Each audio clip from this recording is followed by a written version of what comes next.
예, 반갑습니다. 저는 약 40년 전에 처음 장애인들을 만나게 됐습니다. 대학교 1학년 때 발런티어로 장애인 봉사를 시작하게 되었고, 이 장애인 선교가 참 우리 기독교 안에 더 활발하게 진행돼야 되겠다는 생각을 하게 됐습니다. 다른 선교보다 많이 저조하고 약했어요.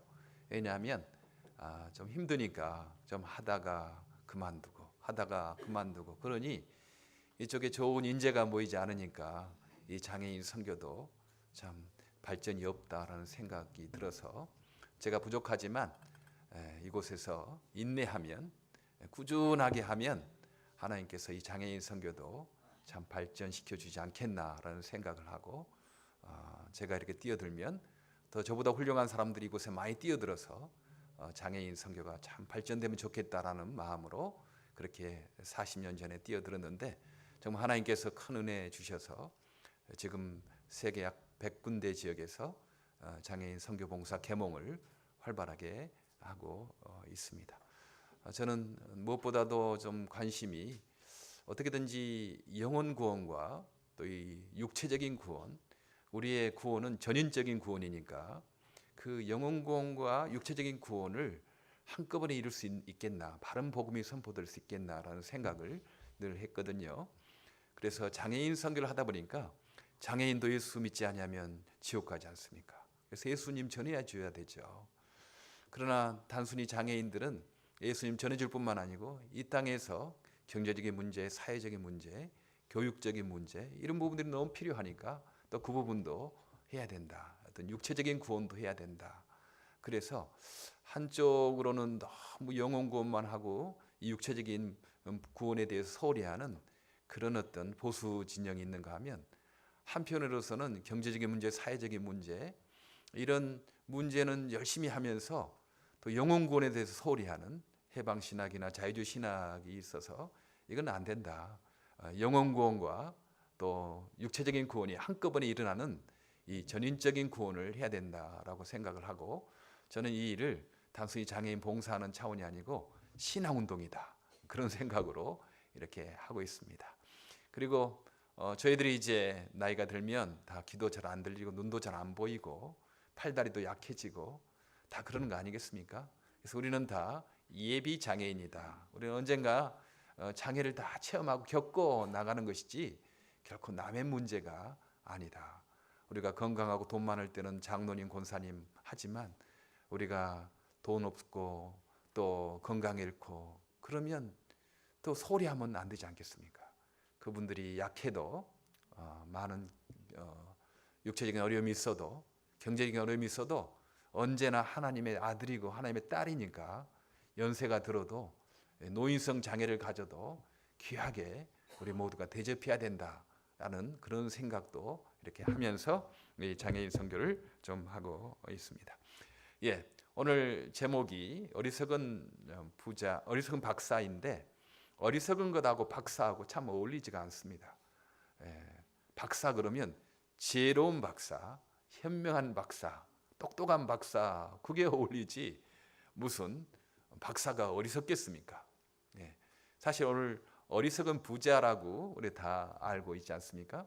여기 본문의 제목을 어리석은하고 부자하고 또 잘 어울리지 않습니다. 어리석은 부자가 되려면 현명해야 되고 부지런해야 되고 지혜로워야 되는 겁니다. 그러나 어리석은 박사가 이렇게 되는 것처럼 어리석은 부자도 있다라는 그런 말씀을 오늘 드리고 싶습니다. 먼저 우리가 이 부자와 권력자에 대해서 어떻게 평가할 것인가, 우리 크리스찬들은 어떻게 평가할 것인가에 대해서 생각을 해보죠. 결코 부와 권력이 나쁜 것은 아니다. 성경에서는 분명히 그렇게 말씀하고 있습니다. 문제는 탐심, 욕심이 문제지 부자 자체, 권력자 자체가 문제가 아니라는 것입니다. 자기를 위하여 재물을 쌓아두고 하나님과 이웃에 대하여 인색한 사람이 문제지 그 부 자체, 권력 자체가 문제가 아니라는 거죠. 하나님의 청직으로서의 부자, 하나님의 청지기로서의 권력자. 이건 얼마나 좋겠습니까? 하나님의 청지기로서의 어느 권력자. 우리는 많이 알지만 특별히 링컨 대통령에 대해서 많이 알지 않습니까? 그는 권력자였어요. 어떻게 보면 미국의 권력자였을 뿐만 아니고 세계 대통령이라고 하는 권력자였습니다. 그러나 그는 탐심이 없었어요. 그것을 자기 개인의 어떤 이익이나 자기 집안의 어떤 유익을 위해서 사용하지 아니하고 그 권력을 노예 해방을 위해서 사용했던 신실한 크리스찬이지 않겠습니까? 그래서 성경 결코 권력 자체, 부 자체를 부정시하지 않습니다. 그 탐심이 문제죠. 우리는 욕심을 벗어버리고 우리 올라갈 때까지 올라가서 정말 내가 높은 권력자가 되면 더 많은 사람을 위해서, 하나님을 위해서 우리의 권력을 쓰는 것, 권력의 청지기로서 쓰는 것, 그건 얼마나 바람직하지 일인지 모르겠습니다.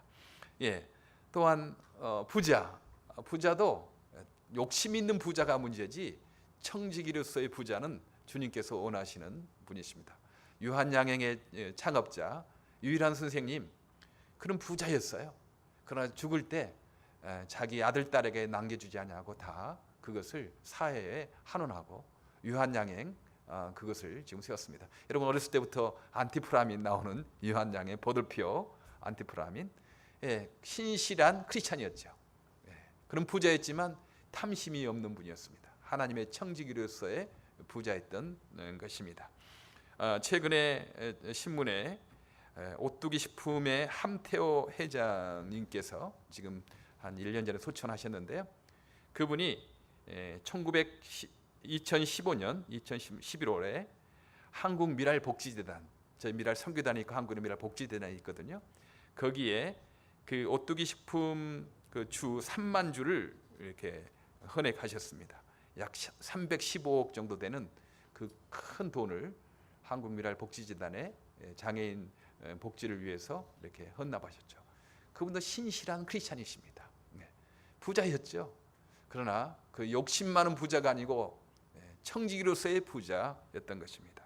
그분은 또 약 4천 명의 심장병 어린이 수술을 위해서 도왔다고 합니다. 그래서 요즘에 인터넷에는 갓두기, 너무 그 오뚜기 식품 이 분들이 너무 이렇게 잘하신다, 갑질하는 것 아니고 어려운 분들을 돕는 그런 분들이다라고, 그래서 많은 사람들이 칭찬을 하고 있습니다. 그런 신실한 크리스찬이었고 그런 부자였죠. 그러나 하나님의 청지기로서의 부자였고 욕심이 없는 분들이었습니다. 그래서 우리가 먼저 부자나 권력자에 대해서 부정시하거나 나쁘게 평가하는 것은 크리스찬 성경적이지 않습니다. 욕심이 있는, 탐심이 있는 부자가 문제지 청지기로서의 부자, 청지기로서의 권력자, 이건 하나님께서 기뻐하시는 것입니다. 우리 모두 청지기로서의 권력자, 청지기로서의 부자가 되시기를 바랍니다. 오늘 어리석은 부자라고 했는데 이 어리석은 부자가 왜 어리석은가? 사실 세상적으로 말해서 이분은 어리석지가 않습니다. 부자가 되려면 알맞은 때에 씨를 뿌리고 김을 매주어야 합니다. 시기와 때를 잘 알아야 되는 거죠. 그 사람이 어리석다고 말할 수 없습니다. 시기와 때를 잘 분별해서 곡식을 심고 씨를 뿌릴 때 곡식이 소출이 많게 됩니다. 그래서 세상적으로 봐서 이 어리석은 부자는 결코 어리석지가 않았습니다.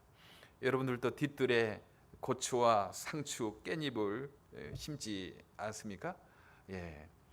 그 깻잎은 뭐 토끼와 다람쥐들이 잘 먹지 않아요. 냄새가 안 좋아서. 그러나 다른 뭐 상추나 고추 이렇게 연약할 때는 이 다람쥐나 그 토끼들이 와서 다 먹어버리는 것 이렇게 합니다. 다 먹어서 이게 또 심어야 되겠다고 생각하고 지금 이제 가을이 되는데 지금 심으면 결코 고추나 깻잎을 거둘 수가 없습니다.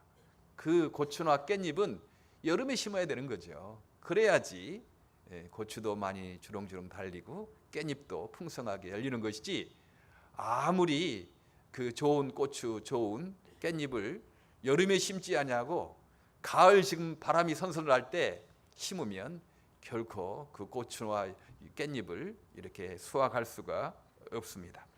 그래서 이 부자가 되기 위해서는 이 사람은 참 알맞을 때 씨를 뿌리고 김을 매주고 시기와 때를 잘 아는 그런 사람이었습니다.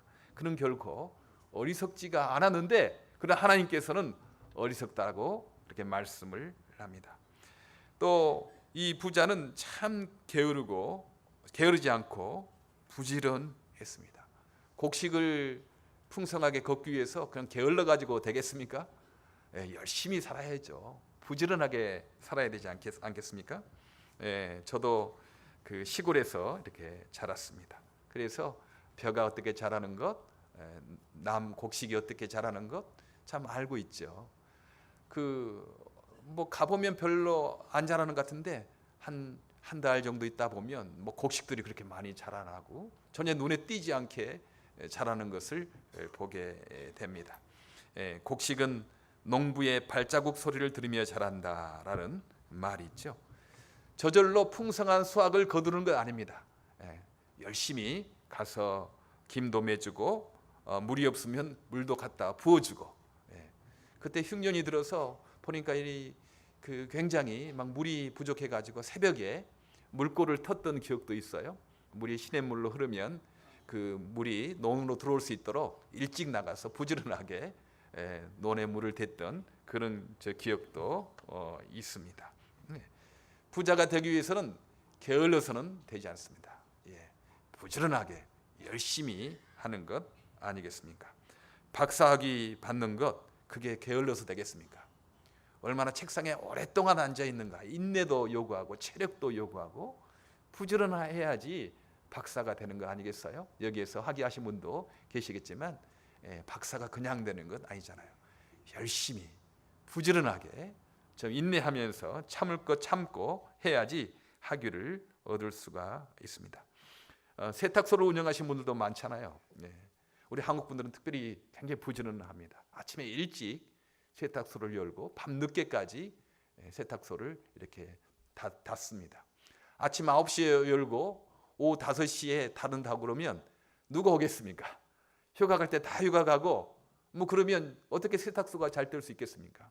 그러나 우리 한국 분들은 굉장히 부지런해서 휴가 갈 때도 잘 안 가시고 또 아침에 일찍이 새벽에 또 문을 열고 또 밤늦게까지 또 있으니까 그 주변에 있는 분들이 정말 늦게 퇴근하다가 맡기고 아침에 일찍 출근하다가 우리 한국인 세탁소에 맡겨서 우리 한국 분들이 세탁소를 잘하고 참 부자가 되는 경우가 많지 않아요?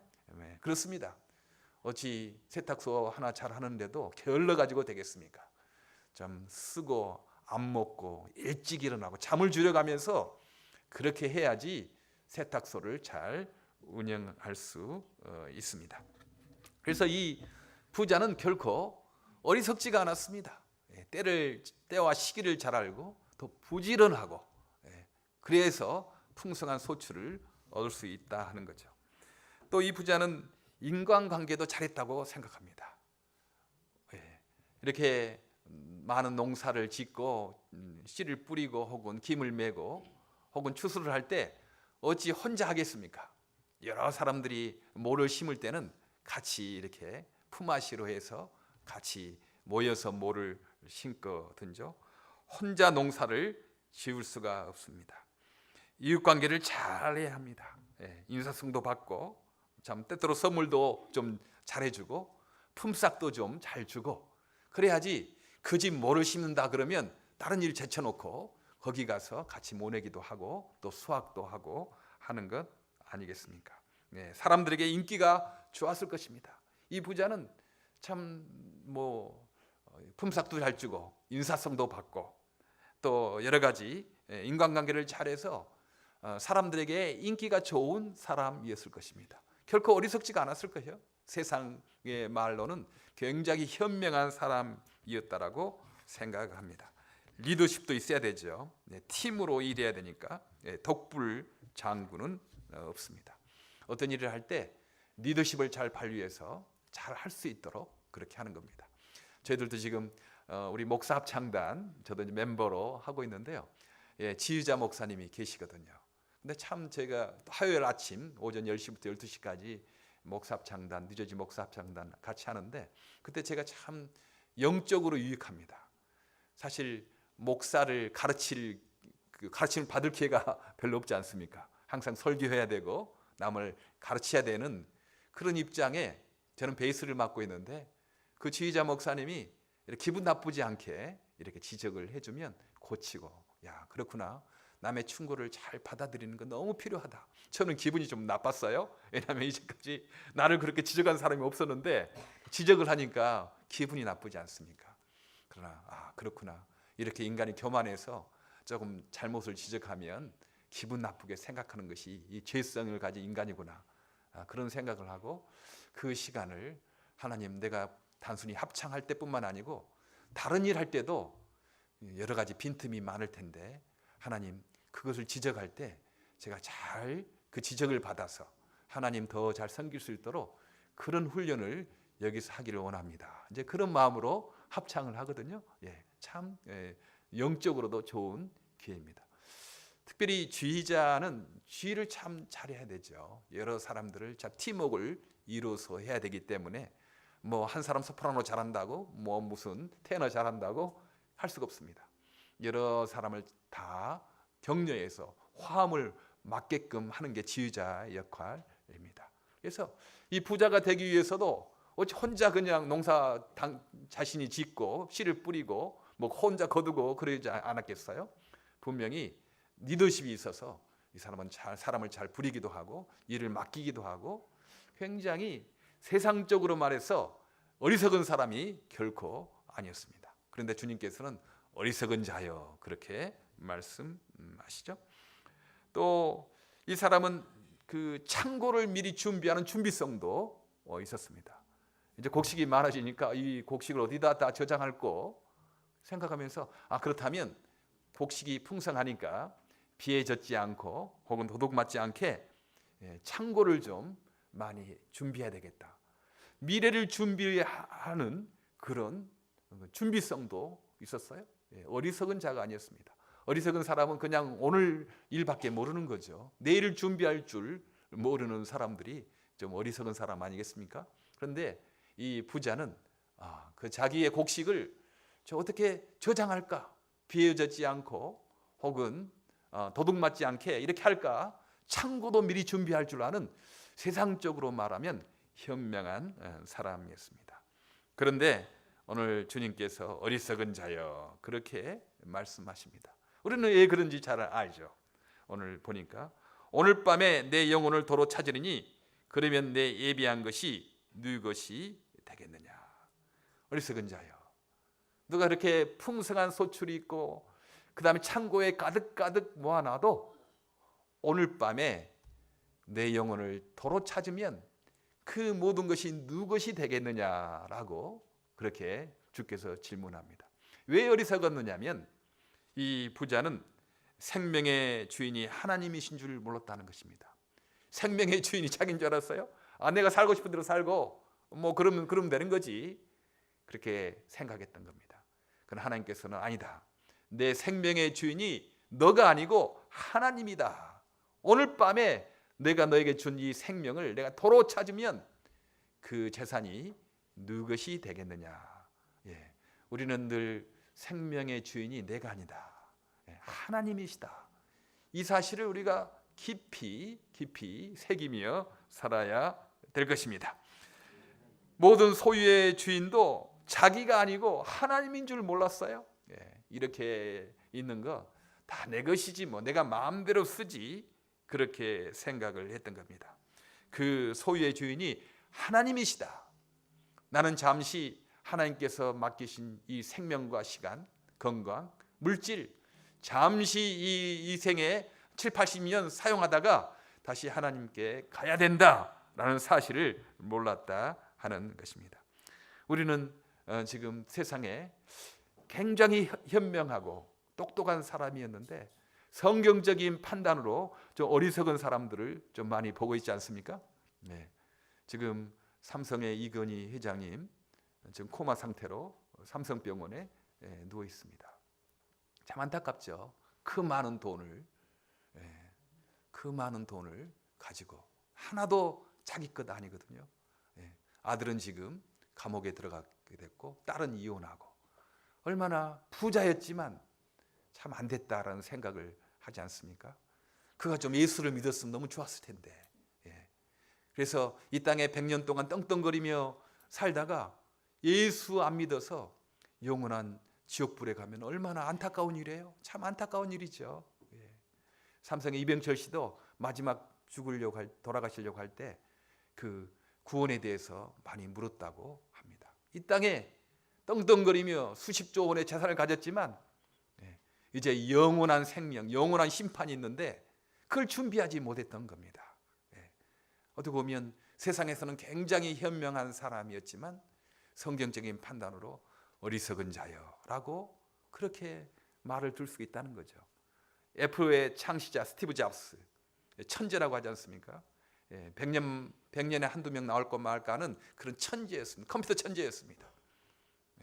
그런 굉장히 인색한 사람이었어요. 굉장히 이런 후원하고 뭐 봉사하고 이런 것들에 아까워하는 사람이었습니다. 빌 게이츠 그분은 뭐 수십억 달러를 그냥 장학금을 위해 쓰고 좋은 일을 많이 쓰는데 그와 반대로 스티브 잡스는 그렇게 인색한 사람이었대요. 그래서 참 그분은 세상의 천재였을지 모르지만 성경을 우리가 분명히 믿는다면 한 번 죽는 것은 정한 일이요. 그 이유는 심판이 있다는 걸 믿는다면 그런 어리석은 사람이죠. 이 땅의 천재였고 이 땅에 돈을 많이 가진 사람이었지만 하나님 앞에 설 때 그는 어떻게 섰을까? 그 돈은 다 누구 것이 되었겠는가? 그런 생각을 하게 됩니다. 내가 못 갔더라도 내 아들 딸에게 뭐 주면 되는 거지. 그렇게 생각하는 사람이 있어요. 그것은 부자가 창고를 더 짓는 거나 똑같습니다. 부자가 이제 이 많은 소출, 이 풍성한 수확을 저장하기 위해서 창고 여기도 짓고 저기도 짓고 하는 것과 내 재산, 내가 죽으면 내 아들을 위해서 아파트 사놓고 내 손자를 위해서 회사 물려주고 내 증손을 위해서 또 해놓고 그거와 창고 짓는 것은 별 다름이 없는 것입니다. 하나님의 심판대 앞에 자기 홀로 서야 되거든요. 아무것도 가진 것 없이 하나님의 심판대 앞에 서는 것입니다. 사람이 죽는다 하는 것을 몰랐어요. 그 죽으면 그 모든 것이 다 자기 것이 아닌다는 사실을 이 똑똑하고 부지런한 이 부자는 잘 몰랐다는 것입니다. 그래서 어리석다라고 말씀하시는 거죠. 한 번 죽는 것은 정한 일인 것도 몰랐을 뿐만 아니고 그 이후에는 심판이 있다는 사실도 몰랐다 하는 것입니다. 심판이 있는 거죠. 성경 분명히 심판이 있다라고 말씀합니다. 주님과 이웃을 위해서 예수는 믿었지만 주님과 이웃을 위해서 인색한 사람은 부끄러운 구원을 받지 않겠어요? 우리는 분명히 십자가상에서 주님의 나라 임할 때 나를 생각하옵소서 하는 십자가의 강도, 너가 오늘 나와 함께 낙원에 있으리라 하신 그 예수님의 말씀을 분명히 믿습니다. 그는 강도지다고 한 번도 하나님을 위하여 이웃을 위하여 살아본 적이 없어요.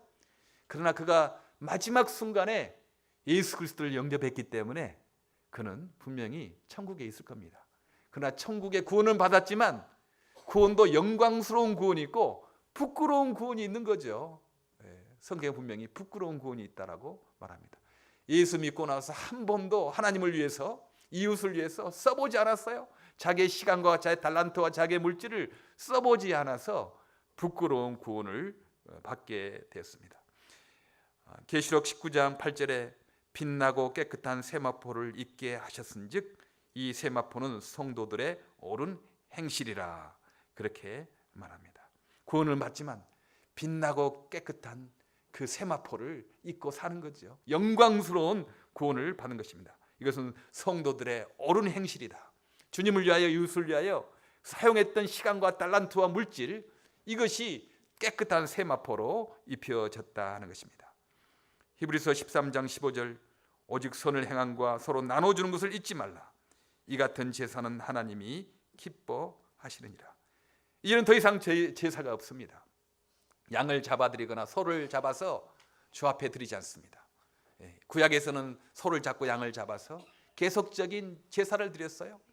그건 불완전했기 때문에, 소와 양이 불완전했고 그 제사를 드리는 그 제사장이 불완전했기 때문에 불완전한 제사니까 계속되었습니다. 그러나 예수님께서는 단 한 번에 완전한 제사를 드렸어요.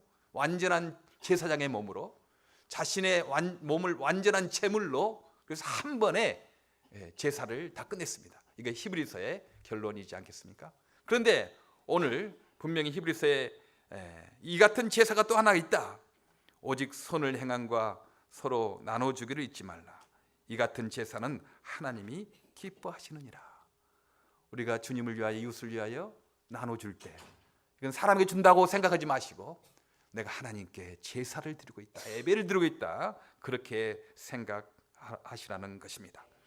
세상의 부자도 부자고 박사이고 세상에서 현명하고 부지런한 사람이지만 하나님 보실 때는 어리석은 자가 있습니다.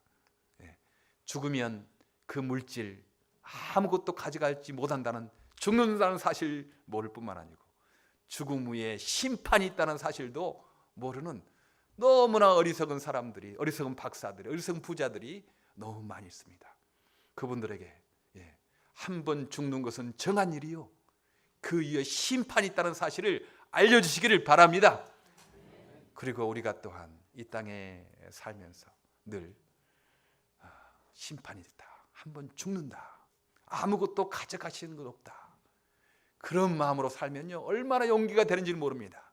저도 장애인 선교할 때 낙심도 되고 힘도 들고 어떤 오해에서 막 그렇게 공격을 하고 그럴 때가 많이 있어요.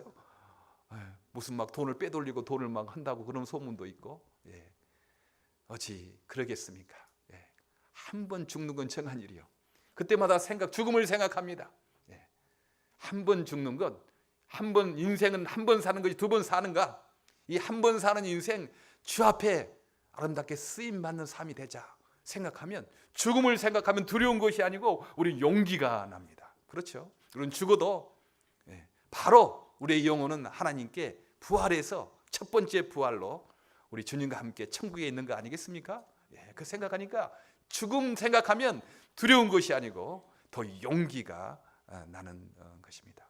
그리고 우리가 예수님 때문에 영원한 불구덩이 속에서 평생도록 그 괴로움과 고통을 당하지 않는 것 생각만 해도, 이 땅에 좁은 길 가는 거, 좁은 문 들어가는 거, 그게 좁은 문이겠습니까? 좁은 문도 아닙니다. 그 은혜 생각하면 이 땅에 어떤 값을 치러도 그건 치렀다고 할 수가 없는 거죠. 내 예수님의 핏공로로 내가 영원한 지옥불에 가지 아니하고 이렇게 천국 가게 됐다, 이 사실만 생각해도 우리가 좁은 문 좁은 길 생각할 수가 없을 것입니다. 내가 아무리 내 물질과 시간을 들여도, 내 생명을 들여도 그것은 갚는 것이 아닌 것이겠죠. 우리 모두 주님을 의지하고 어리석은 부자가 되지 말고, 한 번 죽는 것은 정한 일이요, 그 위에는 심판이 있다 생각을 하시며 죽음과 부활을 생각하며 용감히 살아가는 저와 여러분 되기를 바랍니다.